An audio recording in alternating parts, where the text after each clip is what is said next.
అగ్రవర్ణాల దౌర్జన్యం, అగ్రవర్ణాల దౌర్జన్యం, అగ్రవర్ణాల దౌర్జన్యం. మిత్రులారా, అగ్రవర్ణాల దౌర్జన్యం రోజు రోజుకి మితిమీరిపోతుంది. ఈ మితిమీరిపోతున్న దౌర్జన్యమై తిరుగుబాటు చేయాలి. నా కుటుంబ సభ్యులారా, అగ్రవర్ణాలు మనపై చూపుతున్నటువంటి నిర్లక్ష్యానికి మనల్ని బానిసలుగా చేసి మత్తు పదార్థాలకు జూదాలకు అలవాటు చేసి మనల్ని బానిసలుగా చేశారు. అందులో నుంచి మీరందరూ బయటికి వచ్చి మహిళలందరికీ విద్యను అందిస్తూ జ్యోతిబా ప్రారంభించిన ఈ ఉద్యమంలో మీరందరూ కూడా భాగస్తులు కావాలని కోరుకుంటున్నాను. మన సావిత్రి చెప్పినట్టు బానిసత్వం, హోమర్ గారు చెప్పినట్టు బానిసత్వం మనిషిలోని ఆలోచనని హరింపజేస్తుంది. పరిపూర్ణమైన మానవత్వం వికసించాలంటే స్వేచ్ఛ కావాలి. ఈ అగ్రవర్ణాల భావజాలం నుండి మన దేశ ప్రజలను విముక్తివంతులు చేయడానికి ఈ నేలపై స్వేచ్ఛావాయువును ప్రసరింప చేయాలి. అలాగే మన సావిత్రి చెప్పినట్టు విద్య లేకపోతే వివేకం లేదు, వివేకం లేకపోతే నీతి లేదు, నీతి లేకపోతే పురోగతం లేదు, పురోగతం లేకపోతే యుద్ధం లేదు. అలాగే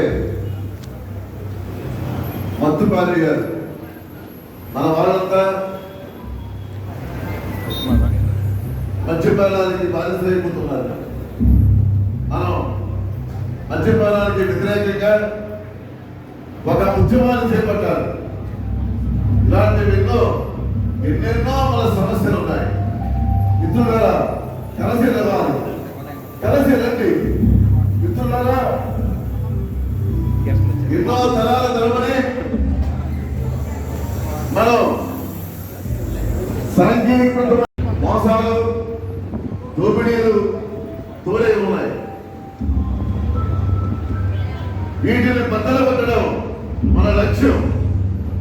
మన లక్ష్య సాధనకై ఒక సంస్థ కావాలి.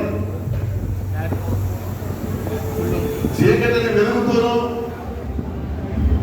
అసత్యాన్ని సత్యంతోనూ జయించవచ్చు. అందుకే మన సంస్థ పేరు సత్య సాధిక సమాజం అనే నామకరణం చేస్తున్నాను. ఈ సత్య సాధిక సమాజంలో 3 సూత్రాలు ఉంటాయి. ఆ 3 మన మిత్రులు తప్పకుండా పాటించాలి. 1వ సూత్రం, సత్యానికి రూపమైన దేవుడు ఒక్కడే, అతడు వారాకారుడు. అలాగే మనమందరం కలిసి ఈ ఉద్యమాన్ని ముందుకు నడిపించాలి. భగవంతుడికి మధ్య, మనిషికి మధ్య మరొక వ్యక్తి అవసరం లేదు. ఎందుకంటే అతడు పురోహితుడు కావచ్చు, అల్లా కావచ్చు, ఫాదర్ కావచ్చు. మన తండ్రిని మనం గౌరవించుకోవడానికి ఇంకొక అవసరం. మన తల్లిని మనం గౌరవించుకోవాలంటే ఇంకొక అవసరం ఏమాత్రం అక్కర్లేదు. అలాగే మన దేవుణ్ణి మనమే పూజించుకుందాం. దానికోసం ఇంకొక ప్రమేయం అక్కర్లేదు. అలాగే 2వ సూత్రం, ప్రతి మనిషికి దేవుని పూజించే హక్కు, అధికారం ఉంది. ఆ దేవుడి కొరకు బహిష్కృతులు కాదు. అలాగే ప్రతి ఒక్కరూ కూడా మనమే పూజించుకోవాలి.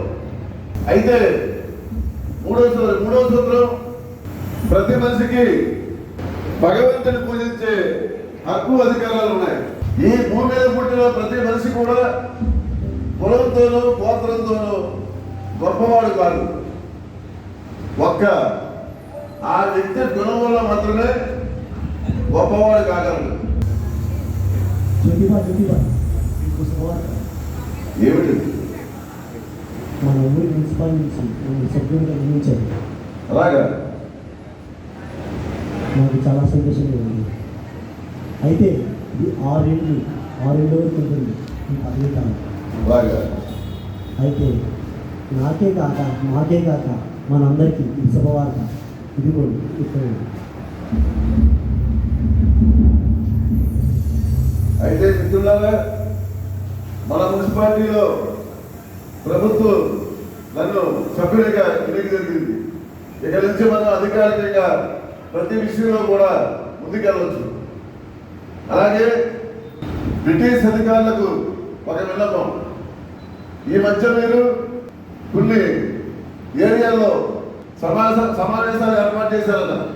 ఆ సమావేశాల్లో మీరు చూసింది నిజం కాదు, మీరు విన్నది నిజం కాదు, అలాగే మా పెద్దలు చెప్పింది నిజం కాదు.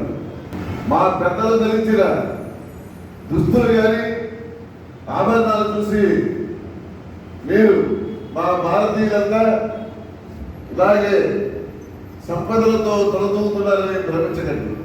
నిజమైన భారతదేశాన్ని చూడాలంటే మీరు గ్రామాల్లోకి రావాలి. అక్కడ మీకు జంతువుల కన్నా హీనంగా బ్రతుకుతున్న వారు దర్శనమిస్తారు.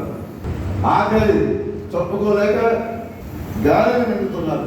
గాలిని మింగిన వాళ్ళు ఆ మంట ఆపుకోలేక ఒక్క కుక్క నీళ్లతో ఆ మంటలు చంపుకుందాం అనుకుంటే వీళ్ళు కూడా తరగడం లేదు.